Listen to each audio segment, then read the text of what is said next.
وہ جو مولوی ہیں، ہم جیسے جو مولوی، وہ ممبر پر بیٹھ گئے فلاں کافر فلاں کافر فلاں کافر فلاں کافر، اور ہم صرف جنتی۔ آپ صلی اللہ علیہ وسلم نے کہا ہے، اور جنتی دور کی بات ہے، پہلے یہ دیکھو ہم مسلمان ہیں۔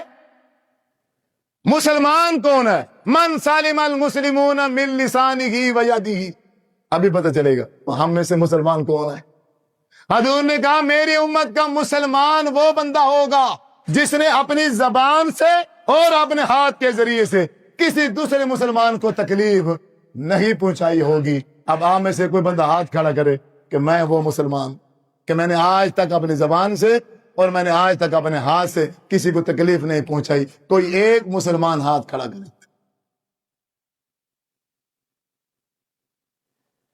اگر آپ مجھے کہو نا کہ آپ مجھے کہو مولوی صاحب آپ ہاتھ کھڑا کر دو، تو میرا بھی نہیں ہوگا، میرا بھی ہاتھ کھڑا نہیں، اتنا دھلا ہوا میں بھی نہیں۔ یہ مجھ سمیت ہم سب کی یہی پوزیشن ہے، ہم ابھی تک صحیح مسلمان ہی نہیں بنے۔ وہابی، بریلوی، دیوبندی، شیعت، یہ تو بات کی بات ہے،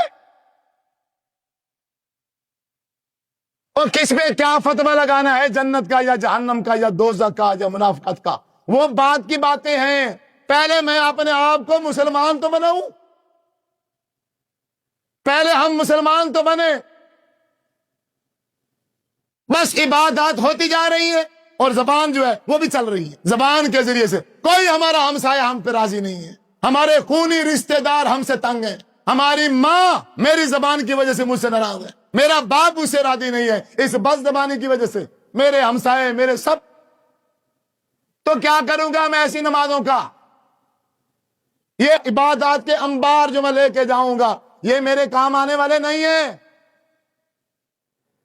آپ صلی اللہ علیہ وسلم نے کہا تھا اس صحابی کو، جب وہ صحابی کھڑا ہوا اس نے کہا یا رسول اللہ صلی اللہ علیہ وسلم، ہمارے علاقے میں ایک بوڑھیا ہے، بڑی نیک ہے، بڑی نیک، نمازیں پڑھتی ہے، پھر جب وہ کھڑی ہوتی ہے نا نوافل میں پھر تو جانے دے۔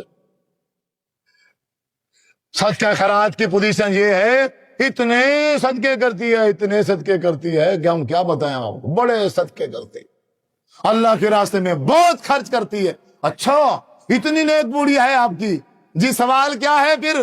بس سوال یہ ہے حضور بس ایک چھوٹی سی پرابلم ہے اس میں، اس کی جو زبان ہے نا، اس کی زبان میٹھی نہیں ہے، زبان اتنی کڑوی ہے اس کی کہ کوئی ہمسایہ بھی کوئی پڑوسی بھی اس کی زبان کی وجہ سے اس پہ راضی نہیں ہے۔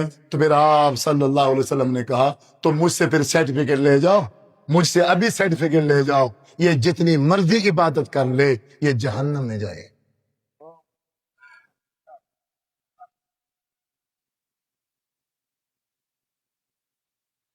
صحابی دوسرا کھڑا ہوا کہ ہمارے علاقے میں بوڑھیا ہے لیکن وہ پڑھتی تو فرائض ہے، مصروف اتنی ہوتی ہے کہ وہ اس نے پھر اپنے معاش بھی تلاش کرنا ہوتا ہے، محنت مزدوری بھی کرنی ہوتی ہے، زیادہ نوافل نہیں پڑھ سکتی۔ ہاں اللہ کے راستے میں اس کا جو خرچ کرنے کا انداز ہے وہ یہی ہے کہ تھوڑا بہت اس کے پاس ہوتا ہے، وہ پنیر کے چند ٹکڑے اللہ کے راستے میں خرچ کرتی ہے، لیکن زبان ایسی اچھی ہے، زبان اتنی میٹھی ہے، ہر بندہ اپنا ہے یا پرایا ہے، ہمسایہ ہے یا کوئی اور ہے، سب اس پہ راضی ہے، سب اس کی تعریف کرتے ہیں۔ تو آپ نے شاہ فرمایا تو مجھے جنت کی سرٹیفکیٹ ابھی لے جاؤ، یہ عورت جنت میں جائے۔